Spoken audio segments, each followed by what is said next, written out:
I flew myself, my boyfriend, my 2 hairless cats across the country, and I'm gonna tell you how. Whew. We are finally here. I have a little setup. This lighting might change a little bit throughout the video, but my phone is my monitor. I have the camera up here. I have a light over here. I have a light here. I feel it's giving set.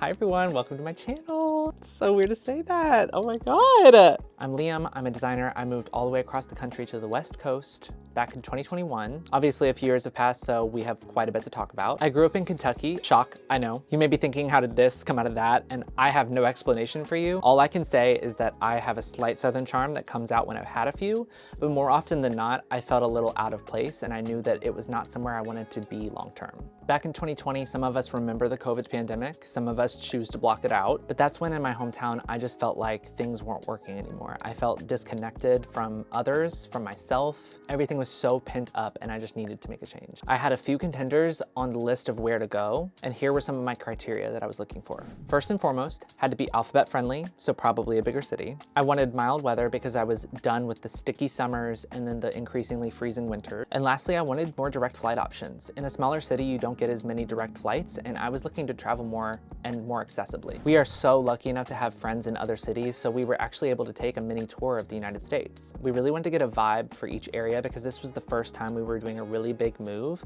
So if you can, try to check out each place that you're thinking of living, but if not, you can definitely do a lot of research online and try to learn as much as possible. Eventually, we decided that the West Coast met our criteria the best. I started to look around 8 months left on my lease, but once it hits 6 months, I really recommend getting a plan together. I luckily found a place at about 3 months left on our lease, and I had some friends check it out.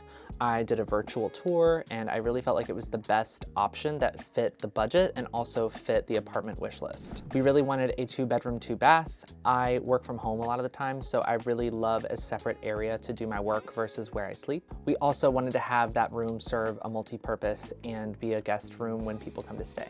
We wanted a modern kitchen. The cats needed to be allowed, of course. Bonus was if the place had an outdoor space. Once I had the new lease start date, I was able to start researching moving companies, start to schedule our flights, get all the new insurance policies, get the internet and utility accounts, pet checkups and vaccinations before the flight, forwarding addresses, and so much more. So this was a huge task, and my brain is always moving 100 miles a minute. So I created a Notion that kept everything organized in one place, and I knew if I was forgetting anything. And this is not sponsored yet.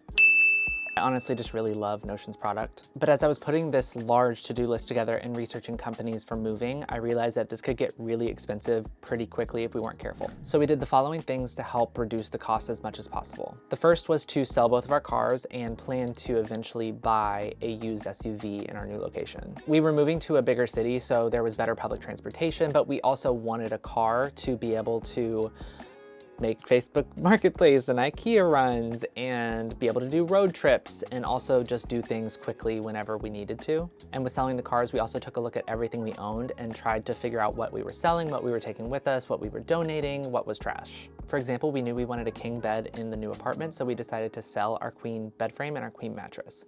And I would not typically recommend buying a mattress off Facebook Marketplace, but the person who got it from me, they are lucky because I kept that thing pristine. The next thing we did to try to save money, instead of going with a traditional moving company, was we went with pods. It took about the same amount of time to get delivered to where we were going, and it cost significantly less. We even used some of the money that we saved to hire local movers from Hire a Helper. You can use something similar like TaskRabbit, and also hired local movers at our final destination so that we had help on both sides. And the last thing was we did all of the packing and the moving prep ourselves so that the movers weren't charging us for it and that we could have everything ready the day before the move. Honestly, those 3 months went by so quickly because everything was happening at once. I had that to-do list. I had all this anticipation for the move day to come. For the last few days before our flight, we were actually living out of some suitcases and an air mattress because remember, we sold the bed frame and the bed. The day before moving, our pod was picked up, and then the next morning we packed up our air mattress and my dad drove us to the airport.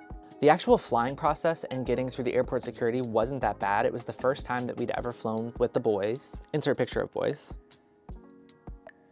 I thought it was gonna be really hard on them to fly that long, but they did really well. They were a little antsy like the last hour of the flight. We got through security pretty smoothly. They were really well behaved. And after about 8 hours of travel, some friends picked us up at the airport and we made our way to our apartment finally. Was this apartment completely empty except for an air mattress, a few suitcases, a backpack, and a litter box? Yes. Did we also have 6K less in our account? Also yes. Was this the right move for us? To be seen. I thought so at the time, and being here and living here for 4 years, I can say absolutely yes. 2020 was one of the biggest reality checks for a lot of reasons, and we chose to listen. I wanted to be able to position myself and my partner to be as protected as possible and to be able to deal with some of the potential challenges coming our way. Lo and behold, I was right. We are very privileged to be able to make a move this big, and I am so grateful for all of the successes and the dumb luck, but I'm aware of how driven we are, how driven I am to be able to make something happen.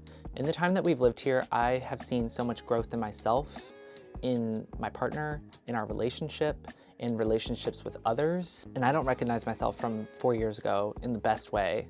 I've done so much work to pull myself out of dark places. I took a really long look at my younger self and I asked, what makes you happy? I've taken a look at my life and I've distilled what actually brings me joy. Apparently yapping to a camera is one of them. I don't know. Fast forward 4 years and me and my boyfriend Michael, we're engaged. We're prioritizing our health and our well-being as much as we can. We've got inches. I've always wanted long hair. And we're still loving the apartment that we moved into 4 years ago. And I have more that I want to share with you on that in some future videos. So what's next? I have wanted to create content since I was really little, and I've been posting on social media for a really long time, probably longer than I should. But we're gonna give this a real shot this time because I think this authentic version of myself really wants to create a community where some people might feel like they are alone. I'm still learning a lot of the back-end logistics of how this works, but I've been a student of YouTube for as long as it's been created. Old.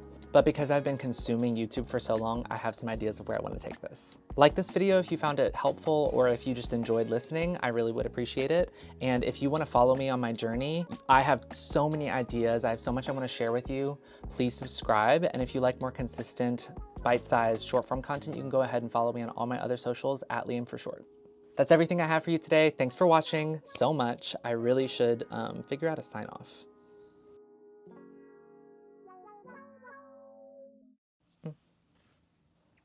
Okay. Well, that's that, girls.